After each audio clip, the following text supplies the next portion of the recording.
Terima kasih pemirsa, Anda masih menyaksikan Kominfo Newsroom. Pemirsa, mencintai dan menggunakan produk dalam negeri merupakan salah satu cara untuk mendukung perekonomian dalam negeri. Tentunya bukan hanya dari masyarakat, pemerintah juga memiliki andil untuk menganggap masyarakat mencintai dan menggunakan produk dalam negeri. Lalu pemirsa, seperti apa upaya dan program yang telah dan akan dilakukan oleh pemerintah untuk meningkatkan hal ini? Untuk membahasnya kita sudah bersama dengan Deputi Bidang Pariwisata dan Ekonomi Kreatif, Bapak Odo Madohutu. Halo Pak Odo, salam sehat Pak. Salam sehat juga, Bu.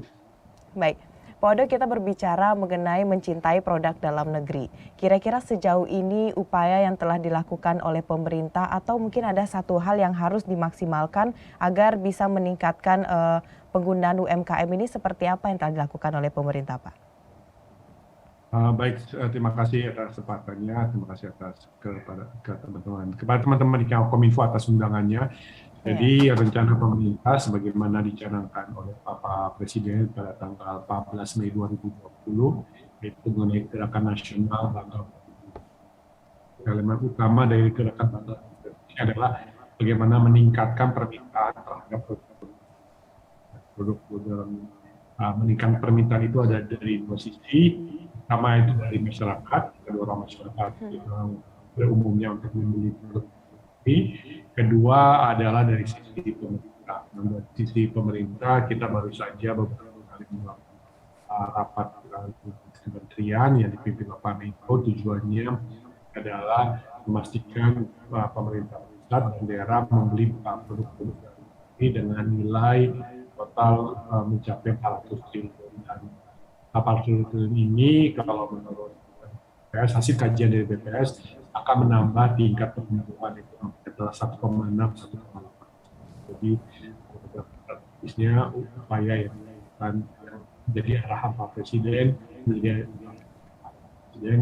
kemudian diimplementasikan. Baik, Pak Odo, itu terkait dengan kriteria dan bagaimana pemerintah memberikan dukungan kepada UMKM yang ada di Indonesia ini. Lalu Pak, terkait dengan tahun ini, apakah pemerintah sudah punya target kira-kira berapa UMKM yang akan disertifikasi nih Pak?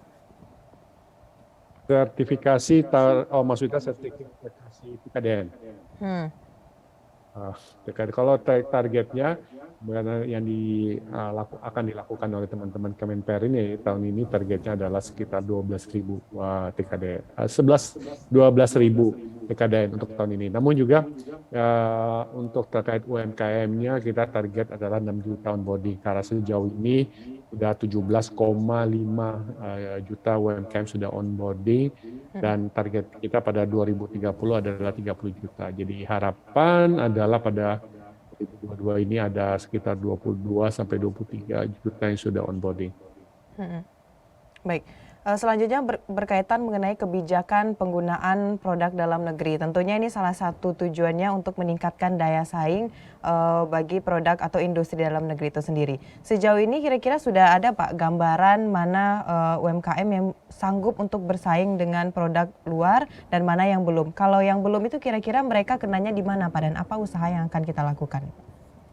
Jadi kalau kita lihat sebetulnya banyak contoh-contoh di mana UMKM kita ini cukup UMKM atau IKM ini cukup kompetitif. Jadi contoh tahun lalu kita melakukan teman-teman Kemendikbudristek bersama Kemenprin telah melakukan aksi afirmasi dan memastikan bahwa ada 1,1 triliun rupiah digunakan untuk membeli produk-produk elektronik yaitu seperti merek laptop Xirex, apalagi Xirex Axio Advan yang harusnya yang pada awalnya digunakan untuk membeli produk-produk asing kemudian dialihkan untuk produk dalam negeri. Jadi sebetulnya secara fundamental banyak produk industri kita atau UMKM kita IKM bisa memproduksi barang-barang dibutuhkan masyarakat. Sekarang ada yang perlu kita lakukan adalah membuka pasar kita, memberikan kesempatan bagi mereka untuk masuk ke dalam pasar yang dikelola oleh pemerintah. Jadi kuncinya di sini adalah keberpihakan.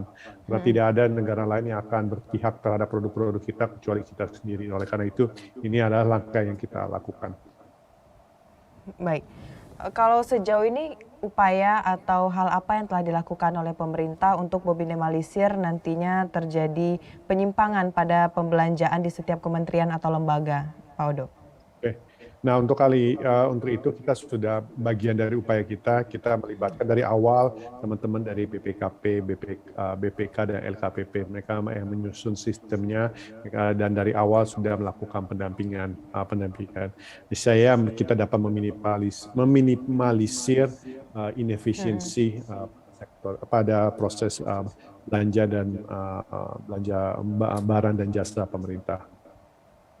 Baik. Pak Odo, kalau kita berandai-andai ini misalnya masyarakat Indonesia tidak lagi ketergantungan dengan produk luar atau tidak melakukan impor lagi.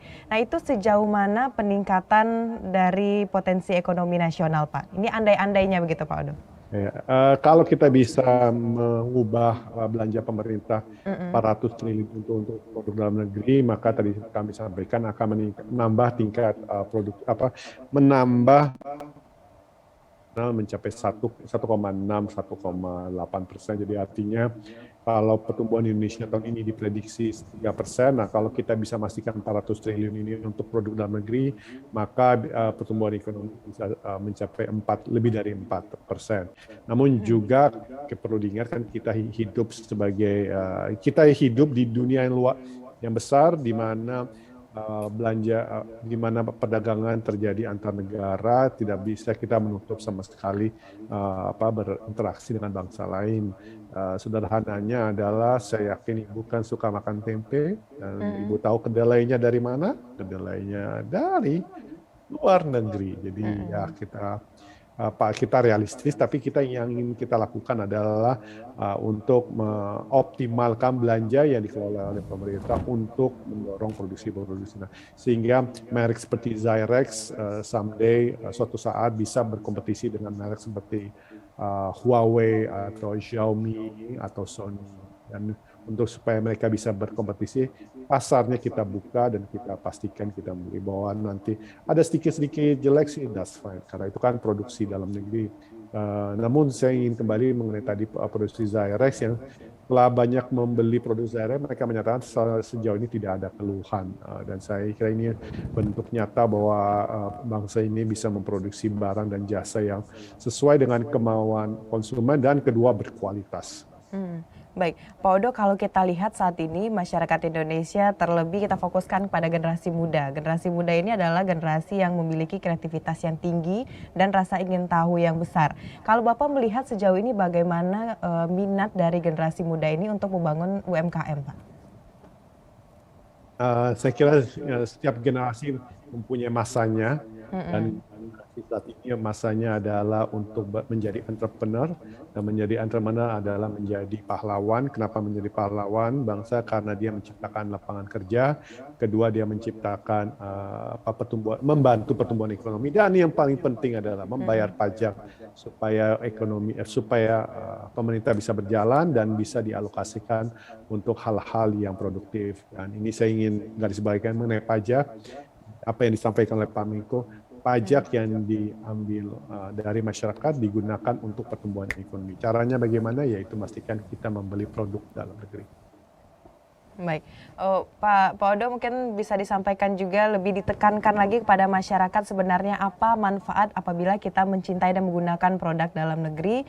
Ini bisa disuarakan lagi kepada masyarakat Indonesia, terlebih tadi untuk mendukung perekonomian. Mungkin Pak Odo bisa lebih detail lagi agar masyarakat pertama adalah produk. Bukan hanya mencintai, ya beli dan memakai berkali-kali dan belinya berkali-kali. Pertama, manfaatnya akan menciptakan tenaga kerja dalam negeri. Kedua adalah meningkatkan pertumbuhan ekonomi. Jadi kalau tahun ini 3%, di tahun depan kalau tahun ini 3%, bisa 4% lebih. Kalau kita bicara 4%, artinya investasi yang masuk, kemudian tenaga kerja yang diserap, kemudian adalah peningkatan kesejahteraan. Jadi ketika kita beli sabun merek dalam negeri, kita membeli cangkir dalam negeri, kita beli kemeja dalam negeri, kita menghidupi anak bangsa sendiri. Baik, tapi sejauh ini seperti sosialisasi atau edukasi dari pemerintah terkait dengan peningkatan mutu kualitas dari UMKM terus dilakukan ya Pak? selalu kita lakukan. Ini teman-teman dari Kemenko UKM, Kemenperi selalu melakukan pendampingan. Ya, mungkin kuncinya Bu, jangan meng-underestimate produk dalam negeri. Oke, baik, memang kita harus gencar terus ya Pak, melakukan edukasi dan juga sosialisasi. Lalu sejauh ini kalau harusnya tuh laptopnya Ibu ditutup warnanya, jangan kelihatan Apple. Oh gitu ya, untuk mendukung juga produk dalam negeri begitu Pak. Boleh jadi catatan juga tuh, makasih Pak Odo. Kita lanjutkan Pak, ini mengenai UMKM lagi. Masyarakat Indonesia tentunya memiliki berbagai rasa ingin tahu juga terhadap produk luar begitu Pak. Nah bagaimana caranya dari pemerintah untuk tetap masyarakat ini jangan terlalu banyak ingin tahu dan membeli produk luar, tapi juga lebih banyak ke produk dalam negeri nih Pak. Kita tidak bisa memungkiri hal ini terjadi di perkembangan zaman. Mungkin logikanya dibalik itu bahwa kita tidak bisa menutupi masyarakat untuk mengakses internet, teknologi, karena kan informasi sudah terbuka. Tapi yang perlu kita dorong adalah masyarakat bahwa kita memiliki produk-produk dalam negeri yang cukup mumpuni, dan itu memang itu ya perlunya saya kira apresiasi ke teman-teman Kominfo untuk mendorong selalu amplifikasi gerakan Bangga Buatan Indonesia untuk memakai produk-produk, membeli, memakai, dan membeli lagi, dan memakai lagi, dan mempromosikan produk dalam negeri. Baik, membeli, memakai, dan membeli lagi begitu. Baik Pak Odo, kira-kira dalam waktu dekat ini ada terobosan baru dari pemerintah untuk mendukung produk dalam negeri ini Pak? Kebijakan-kebijakan baru yang mungkin akan kita lakukan itu dia, nanti? yang 400 triliun itu. Iya, berarti itu akan segera kita lakukan ya Pak? Iya, betul itu yang kita kerjakan pagi, siang, malam. Bersama teman-teman Kominfo juga. Baik, kita akan berkolaborasi asalkan masyarakat Indonesia mencintai, membeli dan membeli lagi produk dalam negeri. Begitu baik. Dan mempromosikan. Oh iya, promosikan juga paling penting ya Pak Odo. Baik, terima kasih Pak Odo telah memberikan edukasi dan juga informasi kepada masyarakat tentang bagaimana UMKM kita saat ini. Selamat melanjutkan aktivitas Pak Odo, terima kasih, salam sehat. Baik pemirsa, itulah dialog kita bersama dengan Bapak Odo Manohutu selaku Deputi Bidang Pariwisata dan Ekonomi Kreatif. Setelah ini kami akan kembali dengan berbagai informasi lainnya, tetap di Kominfo Newsroom.